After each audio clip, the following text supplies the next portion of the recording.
phone lines and speak to Nanaya Akwada, who is the Executive Director of the Bureau of Public Safety. Hello, good morning, sir. Thank you for your time. Good morning, and thank you for having me. So I understand you live in this vicinity where the explosion occurred yesterday, and you've indeed raised some concerns in the past. Not exactly. Yes, a very good morning to your listeners and viewers. Not exactly. The house in question is in my neighborhood, yes, but I did not know, or we did not know, that there was ongoing commercial activity,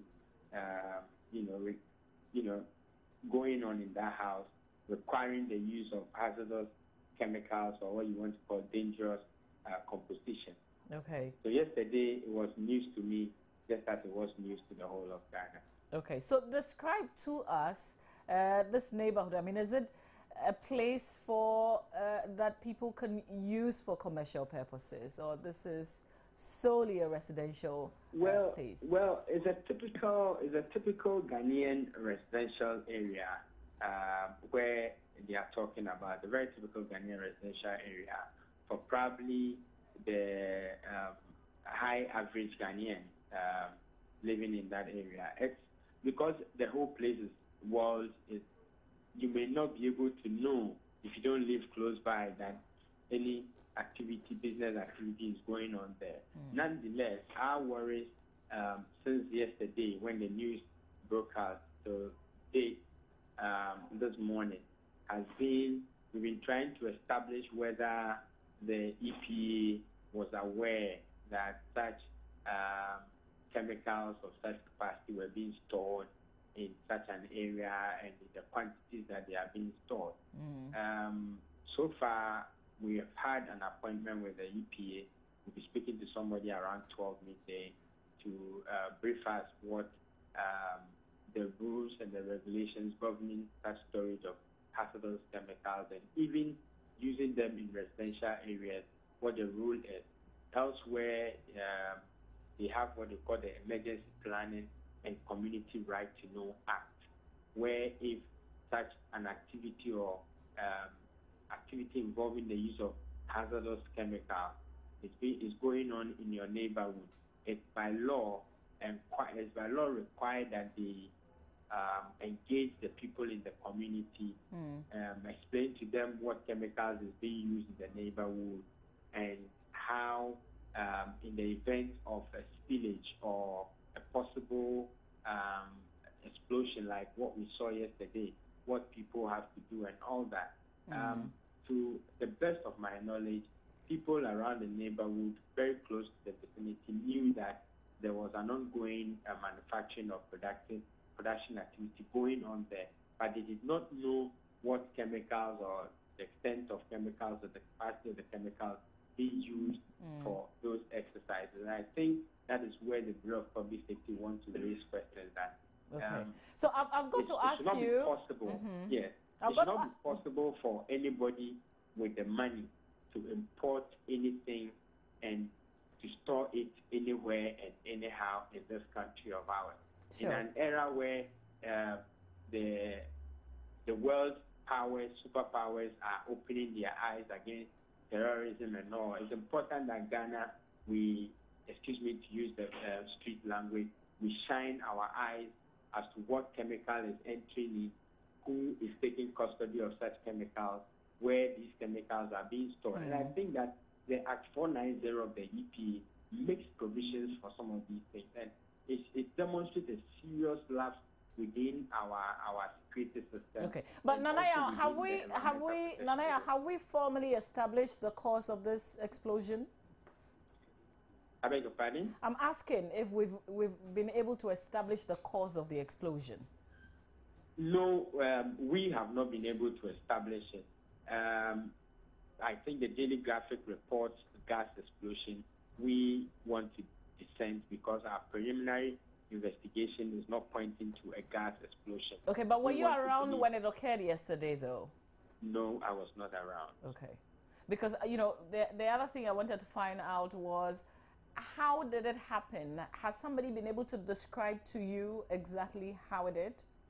Well, so far we are reliably informed of one gentleman who moved away from the scene seconds before that disaster.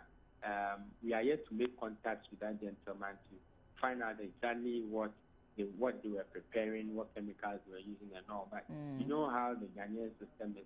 Around this time, people are very, very tight-lipped and not many people are willing to speak. So we must approach this with some level of tact and, patience. So let me bring this to our homes and our normal everyday lives. If somebody is living in a walled house, for instance, and you suspect something could be going on, who do you talk to? Well, first of all, we have the police service in this country, which is now the most known public safety designation in this country, the Ghana Police Service. If you suspect that an activity, as I speak with you, there's a man sitting in front of me now with pictures, with videos of activity that is ongoing somewhere in Ashaman, which probably will have to lead it very soon. You can lodge this complaint to the Ghana Police Service. You can also log on to the net if you are internet savvy and report it with the Bureau of Public Safety. We take it up on your behalf. When you go on our homepage, we have a feedback reporting public threats. You can report it to the Bureau of Public Safety without even disclosing your ID. We don't. So really what would you do? What do you do when you get such reports? Well, when we get such complaints, we follow up on the behalf of the complainant or the reporter or the whistleblower, whichever way you want to call it.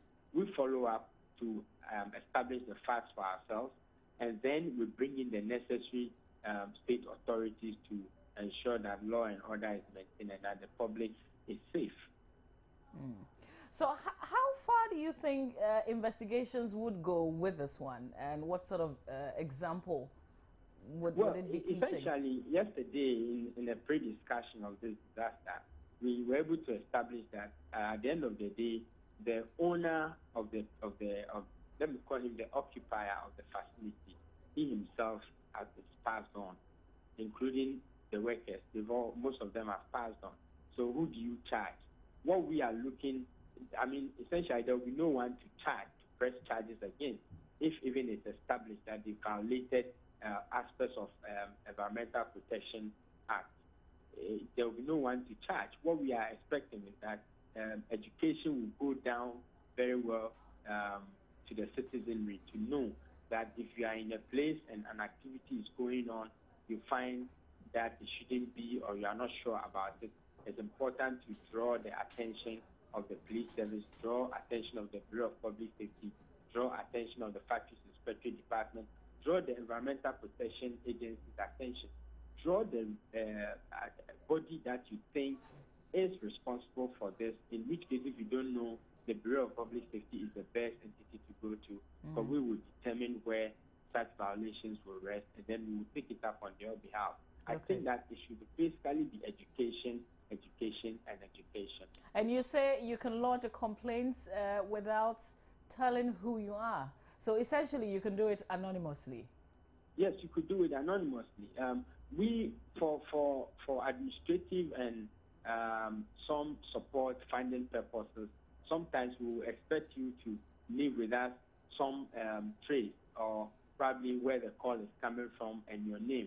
But these things are kept as very, very confidential with the Bureau of Public Safety. They are not information that we divulge to the public. No, we do not divulge to the public in any way. We keep these things in order to follow up on their behalf, but we do not divulge that information to the public or to the violating entity. Very well said, Nanaya. We'll have to leave it here. Nanaya Akwada is the Executive Director of the Bureau of Public Safety, speaking to us. We will move over now and speak to the Tema NADMO coordinator, who's also joining us via phone now. Hajia Zainabu Abdullahi is joining us. Thank you very much for your time, and good morning to you, Hajia. Good morning, and good morning to your listeners. So with regards to this explosion that happened yesterday in Tema, what do you know? What can you tell us? As at now, The deaths still remain the 4, and one is in critical condition.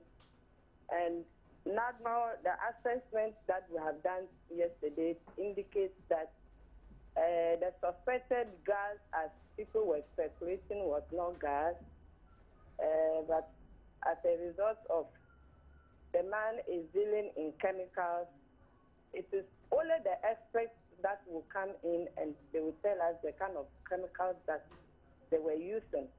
Because when you look at the extent of damage that has occurred in the house, you wonder the kind of chemicals that they were using.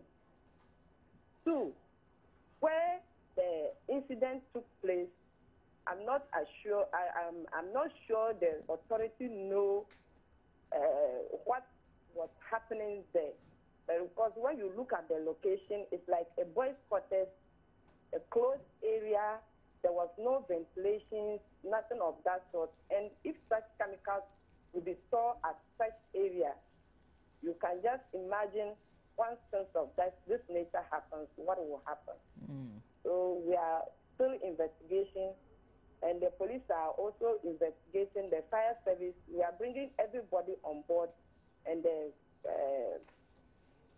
experts to also tell us the kind of chemicals that they were using. Because our assessment has, we have assessed the assessment that we have done for now.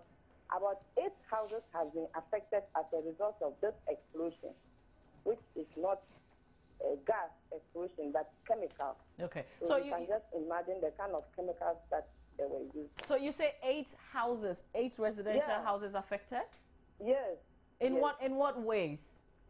We have the broken louvers, some roofs were ripped off, and other things. So these are the assessments that we have done so far. So, Hajia, what support would these people need directly and indirectly in the sense of the other houses that have been affected? And what are you as NADMO able to give? Yeah, we have done the needs assessment and then the impact assessment. We have the needs assessment. Those people who have lost their louvers and other things, NADMO, we have done. We've shared our assessment yesterday. We have submitted our report to our headquarters. Our headquarters will also submit, the regional office will also submit to the headquarters, and then will help the victims as the need arise. So when would we see a direct distribution? Hello, Hajia. Come in, yes. I'm asking when you would do, the actual distribution of the needs. Yes, we submitted our report this morning. So we are also waiting to hear from our headquarters for the distribution of the relief items to the affected victims. So we can put timelines to this. Come in again. I'm asking if we cannot put timelines to it. Well, the